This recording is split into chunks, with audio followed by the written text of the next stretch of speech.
Justin says, why was Aiyuk non-existent? Is it because he's very much not on the Jimmy G train, or is it because how he prepared this season? Designated punt returner for the season. Yeah, let's talk about Brandon Aiyuk. What did you make of all that? Yeah, so I don't think that there's a lot to say about it, but I do want to read one quote to you, and then I Mhm. want you to tell me who he's talking about. Okay. So this was after somebody didn't start and saw only 2 snaps with a lone pass for 7-yard gains. This was Shanahan in the postgame presser. He had health issues, Shanahan said of player Mhm. in his post-game presser. That's why he missed a week of practice. He just got cleared to come back on Monday, so he was a little behind the 8 ball. But he didn't start the game, and we didn't have a ton of long drives where we got into the substitution flow. Who's he talking about? Dante Pettis, week Oh my 1, god. after the Tampa Bay game when he played Oh 2 my snaps. god. This is not the same situation. Aiyuk, I think, had 15 routes run. He Mhm. played he played a good number of snaps. He Mhm. just didn't get targeted for whatever reason in this game. This is not that same exact situation. And I also think Aiyuk is just better than Pettis. I thought he was better than Pettis last year, based on Pettis in 2018. And I think even you, who was very critical of It's way Pettis' better than 2019 Pettis. camp, Way you had better a than way Pettis. better camp than Yeah. Pettis. Yeah. But I think the thing that kind of makes me a little bit eerie is just the weirdness in this situation, similar to the weirdness in the Dante Pettis situation after they spent the entire offseason trying to make it look like Dante Pettis was going to be the number one receiver on this team. You were the only one who was pushing back on that. And Yeah. then week 1 comes and Deebo Samuel and Marquise Goodwin are your 2 starting receivers, Mhm. and Dante Pettis is not seeing the field. Right. And I thought there was a weirdness to this situation too. I don't know Agree. what it is, but that quote, Well, real just quick, remembering.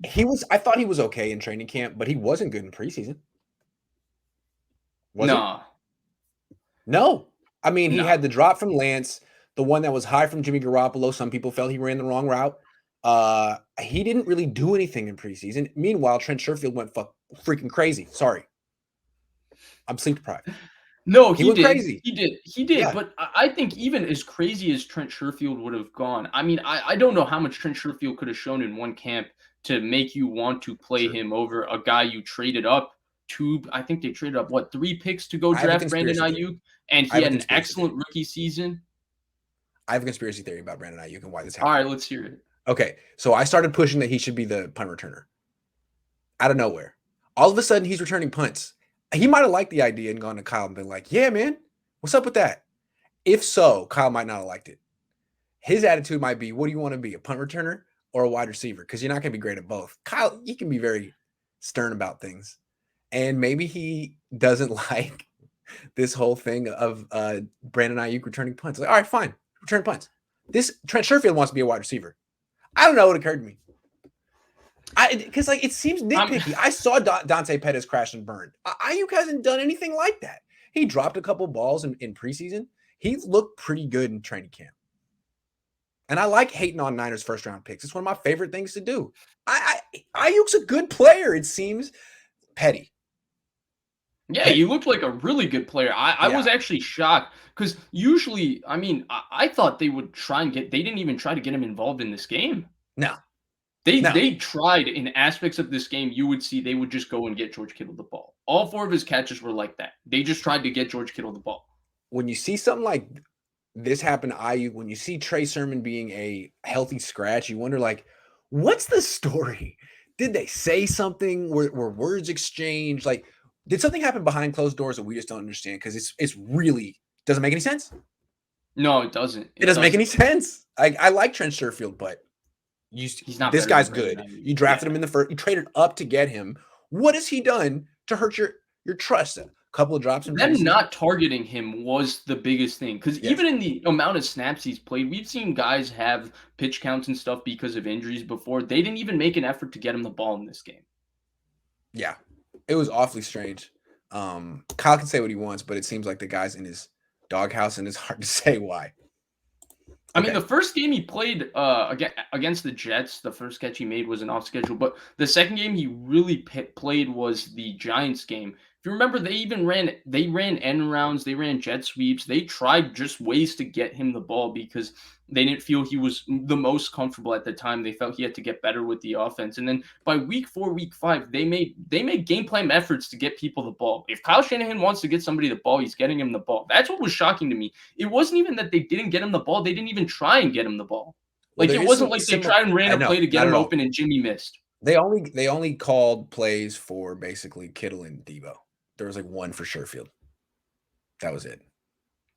Yeah, but you wouldn't expect them to try and go out of their way to get Trent Sherfield the ball, right? You would expect it to be a similar situation where, like Mo Sanu's catch, it was a 3rd and 6. Yeah. Mo Sanu runs a speed out. Jimmy hits him on a speed route out.